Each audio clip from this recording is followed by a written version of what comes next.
নাহমাদুহু ওয়া নুসাল্লি আলা রাসূলিহিল কারীম আম্মা বাদ আউযু বিল্লাহি মিনাশ শাইতানির রাজিম বিসমিল্লাহির রহমানির রহিম আলহামদুলিল্লাহ। বন্ধুগণ, আসমানি ফয়সালায় আসমানি কিতাবগুলোতে আল্লাহর দিনের ও রাতের জিম্মাদারি ফয়সালা দুই ভাগে বিভক্ত করা হয়েছে। এক, উদয় অস্ত নবীগণের জিম্মাদারি ফয়সালা। দুই, উদয় পূর্ণিমা রাত্রের উম্মতের আল্লাহর খলিফার জিম্মাদারি ফয়সালা। বন্ধুগণ, আল্লাহ বলেন, ইউদাব্বিরুল আমরা মিনাস সামাই ইলাল আরদি সুম্মা ইয়ারজু ইলাইহি ফি ইয়াউমিন কানা মিকদারুহু আলফা সানাতিন মিম্মা তাউদ্দুন। উক্ত বাণীতে আল্লাহ তাআলার এক, দিবস তথা উদয় অস্ত জিম্মাদারি ফয়সালা। দুই, রাতের জিম্মাদারি ফয়সালা, দিন ও রাত জোড়া। তেমনি আল্লাহর দিবস ও রাত্রের জিম্মাদারি ফয়সালা, জোড়া ফয়সালা, জিম্মাদারি ফয়সালা উক্ত বাণীতে প্রমাণ করে। বন্ধুগণ, আদম আলাইহিস সালামের আগমন ঐশীর সময় ছিল ফজর, আর সর্বশেষ নবী সাল্লাল্লাহু আলাইহি সাল্লামের সময় ঐশী মাগরিব পর্যন্ত। তাই উদয় অস্তের দিবসের সর্বশেষ নবী বিদায় নবী করিম সাল্লাল্লাহু আলাইহি সাল্লাম খাতামুন নবিয়্যিন সময় ছিল। বন্ধুগণ, ফজর হইতে মাগরিব পর্যন্ত সমস্ত নবীগণের সময় ছিল। মাগরিবেই কিয়ামত সংঘটিত। মাগরিবের পরে এক রাতের জিম্মাদারি সংশোধন ঐশী উদয় পূর্ণিমা। বন্ধুগণ, অর্থাৎ রাতের জিম্মাদারি সংশোধন। মাগরিবের সময় কিয়ামতের সময় চলিতেছে 500 বছর। বন্ধুগণ, রাতের জিম্মাদারি সংশোধন সম্বন্ধে আসমানি ফয়সালায় পবিত্র কোরআনে আল্লাহ বলেন, ইন্না আনজালনাহু ফি লাইলাতুল কদর ওয়া মা আদরাকা মা লাইলাতুল কদর লাইলাতুল কদরি খায়রুম মিন আলফিশ শাহর তানাজ্জালুল মালাইকাতু ওয়ার রূহ ফিহা বিইজনি রাব্বিহিম মিন কুল্লি আমর সালামুন হিয়া হাত্তা মাতলাইল ফাজর। আল্লাহ বলেন, নিশ্চয়ই আমার একটি সম্মানিত মহিমান্বিত রাত্র আছে। এই রাত্র সম্বন্ধে জানো কি? এই রাত্রটি 1000 ঐচ্ছিক মাসের চাইতেও বড়। প্রত্যেক কাজেই সে এই রাত্রে আল্লাহর অনুমতিক্রমে ফেরেশতাগণ নিয়োজিত থাকেন, আর ফজর পর্যন্ত শান্তি বর্ষিত থাকে। বন্ধুগণ, সূরা কদরে আল্লাহর নিজস্ব রাত্র সম্বন্ধে ও ফজর পর্যন্ত জিম্মাদারি সম্বন্ধে আলোকপাত করা হয়েছে। মহিমান্বিত রাত্র আল্লাহর রাত্রই ছিল। মহিমান্বিত রাত্রের ফজরের পর পুনরায় দিবস শুরু, আর সেই দিবসটিও আল্লাহর শেষ দিন। সেই দিবসটি আল্লাহর শেষ দিন। তাই যিনি এক ঐশী রাতের জিম্মাদার, তিনি আল্লাহর শেষ দিনের জিম্মাদার, অর্থাৎ আখেরি ইমাম, শেষ ইমাম। তিনি শুহাদা আলান্নাস, মানব জাতির পক্ষে তাওহীদবাদ একেশ্বরবাদের সবাই সাক্ষ্যকারী। এক রাতের জিম্মাদারি সংশোধনে ঐশী উদয় পূর্ণিমা আল্লাহর দিনের নিজ সনদে, মহাজাগতিক অন্ধকার দূরীভূত আলোকিত সনদে মনোনীত উম্মত থেকে আল্লাহর খলিফা।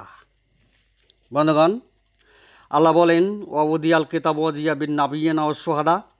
উক্ত বাণীতে প্রমাণ করে নবীগণ তাদের উম্মতের কৃতকর্মের কিতাব লইয়া উপস্থিত হইবেন তাওহীদবাদ একেশ্বরবাদের সবাই সাক্ষ্যের জন্য। তাই উক্ত বাণীতে এও প্রমাণ করে যে জিম্মাদার ব্যতীত কারো আমলে নথিপত্র গ্রহণযোগ্য হইবে না, কারণ নবীগণ আল্লাহর দিবসের জিম্মাদার ছিল। বুঝাতে পারলাম কি? বন্ধুগণ, নবীগণ উদয় অস্ত দিবসের জিম্মাদারি সমাপ্তির পর ঐশী উদয় পূর্ণিমা এক রাতের জিম্মাদারি শুরু। বন্ধুগণ, দিবস শেষে রাত্র আসে, এটাই প্রকৃতির নিয়ম। যারা প্রকৃতির নিয়মকে অস্বীকার করে তারাই আল্লাহকে অস্বীকার করে। দিবসের জিম্মাদারি সমাপ্তি, রাত্রের জিম্মাদারি শুরু, এটাই প্রকৃতির নিয়ম। বুঝাতে পারলাম কি? বন্ধুগণ, উক্ত বাণীতে এটাও প্রমাণ করে যে যে সকল নবীগণের দিবসের জিম্মাদারি ছিল তাদের নবুয়তির সময় ছিল 1000 বছর। সূরা সিজদা বাণী নং 5 প্রমাণ করে। উক্ত বাণীতে এও প্রমাণ করে যে শেষ বিচারের দিবসের 1000 বছরে উম্মতের নথিপত্র লইয়াই নবীগণ দৌড়াদৌড়ি করবেন। উক্ত বাণীতে এটাও প্রমাণ করে আল্লাহ তিনি নিজেই অভিভাবক ও সুপারিশকারী। বুঝাইতে পারলাম কি? বন্ধুগণ, মদিনার ইসলামে ইবাদত ও সওয়াবের মাধ্যমে এক রাতের জিম্মাদারি সংশোধন গডস ক্যালেন্ডারের হিসাব বাতিল করে গোপন করে। বন্ধুগণ, সূরা কদরে রমজান মাসের শবে কদরের রাত্র উদযাপিত করে। আল্লাহর ঐশী রাত্রটিও গোপন করে, অথচ সূরা কদরে রমজান মাসের আলোচনা ও ইশারাও নাই। তাই মদিনার ইসলামে গডস কি রিন্ডারি আলোচনায় হিসাব দিবসের পর রাত্রের আগমন প্রকৃতির নিয়ম ভঙ্গ করে, আল্লাহকেই বাতিল করে, আল্লাহকেই অস্বীকার করে, দুনিয়ার জমিনে জাহান্নামের রাস্তায় জান্নাতের ব্যবসাও করে, আবার মৃত্যুতে গলিত অস্তিত্বে পরিণত হয়ে কবরে জাহান্নামে চলিয়া যায়। পবিত্র কোরআন তা প্রমাণ করে। বন্ধুগণ, এক রাতের জিম্মাদারি সংশোধন, গডস ক্যালেন্ডারি হিসাব সমগ্র মানব জাতির জন্য সমাধান। আল্লাহ বলেন, এমন সমাধান মানুষের সম্মুখে তুলে ধরব যা জগতের মানুষ কোনোদিন কল্পনাও করে নাই। বন্ধুগণ, দুনিয়ার জমিনে আল্লাহর বৈদ্যকারী খালকির সনদদারীরা, মুনকেরাতে সত্যসূত দাসত্বকারীরা, কলনা হাবিতু মিনহা জামিয়ার যুক্ত ফারাক স্বপ্নের অংশের দাসত্বকারীরা, জিন অনুগামী হেদায়েতকারীরা পবিত্র কোরআনের বাহিরে অন্যান্য আসমানি কিতাবের বাহিরে আল্লাহর মনোনীত সমাধানের নথিপত্র প্রকাশ করিয়া আল্লাহকেই বাতিল করে। আর আল্লাহ এদিকে বলেন, মানুষ কোনোদিন কল্পনাও করে নাই, এমন সমাধান তুলে ধরব মানুষ কোনোদিন কল্পনাও করে নাই। বন্ধুগণ, সর্বপ্রথম কলম সৃষ্টি করা হয় আর কলমে জিম্মাদারি বন্টন করে। বন্ধুগণ, আদম সৃষ্টির পূর্বে খালকির বৈঠক করা হয় আর খালকির বৈঠকের পূর্বে জিম্মাদারি বন্টন করা হয় কলমে। আর দুনিয়ার জমিনে এই আল্লাহর অবাধ্যকারী খালকির অনুসারীরা নথিপত্রের সমাধান করে, আল্লাহর মনোনীত সমাধান করে।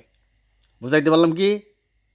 বন্ধুগণ, আল্লাহ বলেন, ইউরিদুনা আইয়াতফু নূরাল্লাহি বিআফওয়াহিহিম ওয়া ইয়াবাল্লাহু ইল্লা ইয়াতিম্মা নূরাহু ওয়ালাউ কারিহাল কাফিরুন।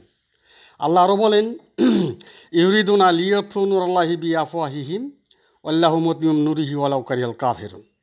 বন্ধুগণ, বাণীদ্বয়ের সংক্ষেপ সমাধান এই, মুখের ফুৎকারে আল্লাহর আলো নিভিয়ে দেওয়া হয়। আল্লাহ তার আলো পূর্ণরূপে প্রকাশ করবেন, কাফেরগণ অপছন্দ করবে। বন্ধুগণ, আলোর পূর্ণরূপ অন্ধকারে পূর্ণিমায় হয় আলোর পূর্ণরূপ। পূর্ণরূপে ইসলামের জাগরণ। দিক নির্ণয়ের ক্ষেত্রে পূর্ব দিক থেকেই পূর্ণিমা হয়ে থাকে, যাকে বলে উদয় পূর্ণিমা। পবিত্র কোরআন ঐচ্ছিক বাণী, তাই উদয় পূর্ণিমা ঐচ্ছিক সমাধানে ঐশী পূর্ণিমা। বন্ধুগণ, বাণীদ্বয়ে ইবাদতের ক্ষেত্রে আলোকপাত করলে বোঝা যায়, মদিনার ইসলামে মুখের ফুৎকারে আল্লাহর আলো নিভিয়ে দিল। আল্লাহর আলো ছিল প্রত্যেকের হৃৎপিণ্ডের কুদরতি ক্ষমতা।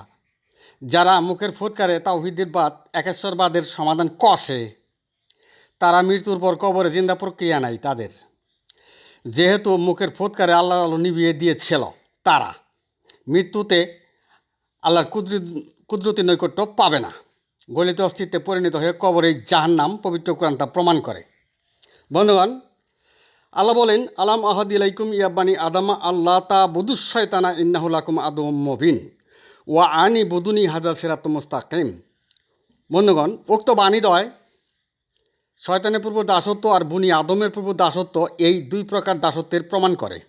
বন্ধুগণ, শয়তানের তাওহীদবাদ আর বুনি আদমের তাওহীদবাদ এই দুই প্রকার তাওহীদবাদের প্রমাণ করে। বন্ধুগণ, মদিনার ইসলামে শয়তানের প্রভুর বিশ্বাসকারী তাওহীদবাদ, বুনি আদমের প্রভুর বিশ্বাসকারী তাওহীদবাদ পার্থক্য না করেই মদিনার ইসলামে আল্লাহর অবাধ্যকারী খালকির ধর্মমত প্রতিষ্ঠা করে, গায়রুল্লাহের ধর্মমত প্রতিষ্ঠা করে, কলনা হাবিতু মিনহা জামিয়ার যুক্ত ফারাক স্বপ্নের অংশের ধর্মমত প্রতিষ্ঠা করে, মুনকেরাতের সত্যচ্যুত দাসত্ব প্রতিষ্ঠা করে, জিন অনুগামী হেদায়েতের ধর্মমত প্রতিষ্ঠা করে, পুত পবিত্র নয় এমন অবস্থায় ইবাদতে কুফরি বিধান প্রতিষ্ঠা করে, আর সৃষ্টির যুগল ব্যাহত করে প্রতি কদমেই প্রতি শ্বাস প্রশ্বাসেই সেরেক করে, ফতোয়ে আকবর ফতোয়ে আজগর কষে, জাহান্নামের রাস্তায় জান্নাতের ব্যবসাও করে ও পবিত্র কোরআনের বাহিরে ইমাম মাহদিকে নিয়োগ দেয়, ইন্টারভিউ নেয়। অনেক মানুষ ইমাম মাহদির দাবিও করে। যে ক্ষেত্রে আল্লাহর মনোনীত প্রয়োজন, সেই ক্ষেত্রটিও মানুষ সমাধান করতে চায়। মানুষ যে কত বড় ব্যাককল, কত বড় নাদান, তা ভাষায় কাগজে কলমে লেখা সম্ভব না। মানুষ কত নির্বোধ, শূন্য উড়ে হলেও আল্লাহর দেওয়া জান্নাতে যাবে, আবার কোরআনের সমাধান মানে না, আল্লাহর সমাধান মানে না। পুত পবিত্র ছাড়াই আল্লাহর বৈদ্যকারী খালকির সমাধানে, গায়রুল্লাহের সমাধানে, মুনকেরাতের সত্যসত দাসত্বের সমাধানে কোরআনের পাখি হওয়া যায়, কিন্তু কোরআনের সমাধান বোঝা যায় না, বোঝা যাবে না। পবিত্র কোরআনের সমাধান বুঝলে পাখির কলরবের মূল্য দিত না। কুদরত সত্তা নিদর্শন সমূহের মূল্যায়ন করো তো। বুঝাইতে পারলাম কি বন্ধুগণ? আমি এখানেই আমার সংক্ষিপ্ত বক্তব্য শেষ করলাম। ওমা আলাইনা ইল্লাল বালাগ ওয়া আখিরু দাওয়ানা আনিল হামদুলিল্লাহ।